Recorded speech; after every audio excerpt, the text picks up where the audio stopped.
जिस दिन माँ बाप की तकलीफ समझ आ गई ना, उस दिन तुम्हें मोटिवेशन की जरूरत नहीं पड़ेगी। और अगर एक बात दिल तक ना पहुंचे तो कमेंट में गाली देकर चले जाना, बस लास्ट तक सुन लो। इस दुनिया में सब कुछ दोबारा मिल सकता है, दोस्त, पैसा, प्यार, करियर, लेकिन माँ बाप दोबारा नहीं मिलेंगे। तुम बिजी हो ठीक है, लेकिन एक बात बताना, जिस आदमी ने अपनी पूरी जवानी तुम्हारे फ्यूचर के नाम कर दी, क्या उसके लिए तुम्हारे पास 5 मिनट भी नहीं है? जिस माँ ने तुम्हें बुखार में पूरी रात गोद में उठाया, आज उस माँ का तुम फोन इग्नोर कर देते हो।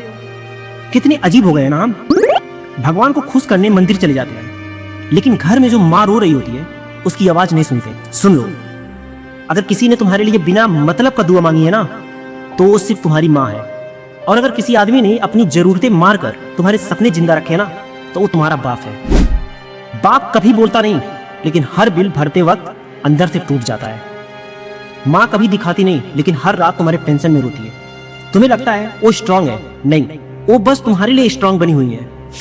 एक लड़का रोज बोलता था, मेरे पेरेंट टॉक्सिक हैं, मुझे फ्रीडम नहीं देते, मुझे समझते नहीं। फिर एक दिन घर में सिर्फ खामोशी बच गई। हॉस्पिटल के बेड पर पड़ा उसका बाप सिर्फ एक बार उसकी आवाज सुनना चाहता था, लेकिन ईगो लास्ट मोमेंट तक नहीं टूटा। और जब टूटा तब कंधा देने के अलावा कुछ नहीं बचा था। समझ रहे हो ना, जिंदगी में सबसे डेंजर चीज मौत नहीं होती, लेट रियलाइजेशन होता है। तुम रील स्क्रॉल करते रहोगे और एक दिन तुम्हारे पेरेंट्स बुढ़े हो जाएंगे, एक दिन माँ की आवाज धीमी हो जाएगी, एक दिन बाप के हाथ कांपने लगेंगे, और उस दिन तुम्हारे पास पैसा होगा लेकिन टाइम नहीं होगा। फिर तुम रोओगे, बहुत रोओगे, लेकिन वक्त भी रिवर्स नहीं होता। सुन लो, घर का वो आदमी जो चुपचाप कमाता है ना, वो एटीएम मशीन नहीं, वो तुम्हारा बाप होता है। और जो औरत खुद थक कर भी पूछती है बेटा खाना खा लिया, वो सिर्फ माँ होती है। भगवान हर जगह नहीं पहुंच सकते थे, इसलिए उन्होंने माँ बनाई और प्रोटेक्शन के लिए बाप बनाया। तुम नमाज पढ़ो, आरती करो, बाइबल पढ़ो, गीता पढ़ो, सब ठीक है, लेकिन अगर माँ बाप की आंखों में आंसू दिए तो समझ लो इबादत अधूरी रह गई। अचीवमेंट का क्या करोगे, फॉलोअर्स का क्या करोगे, लग्जरी कार का क्या करोगे, अगर एक दिन घर आकर तुम्हें बेटा बोलने वाला ही कोई ना बचे?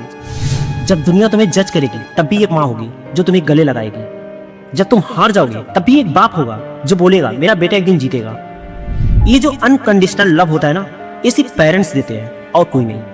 तो आज ईगो साइड में रखो, रूम से बाहर निकलो, माँ बाप के पास बैठो, पापा के हाथ पकड़ो और सिर्फ इतना बोल दो, आप दोनों मेरी दुनिया हो सकता है वो स्माइल कर दे, लेकिन अंदर ही अंदर उनका दिल रो पड़ेगा। याद रखना, जिस दिन माँ चली जाती है उस दिन घर से दुआ चली जाती है, और जिस दिन बाप चला जाता है ना, उस दिन घर से हिम्मत चली जाती है। So before it's too late, respect them, sit with them, because after death सिर्फ फोटो बचती है, पेरेंट्स नहीं। भगवान को देखना है तो आज घर जाकर अपने माँ बाप का चेहरा देख लो, वही तुम्हारी असली भगवान है। अगर स्पीच आपको अच्छी लगे तो लाइक, कमेंट, शेयर और चैनल को सब्सक्राइब जरूर करें। जय हिंद, जय भारत।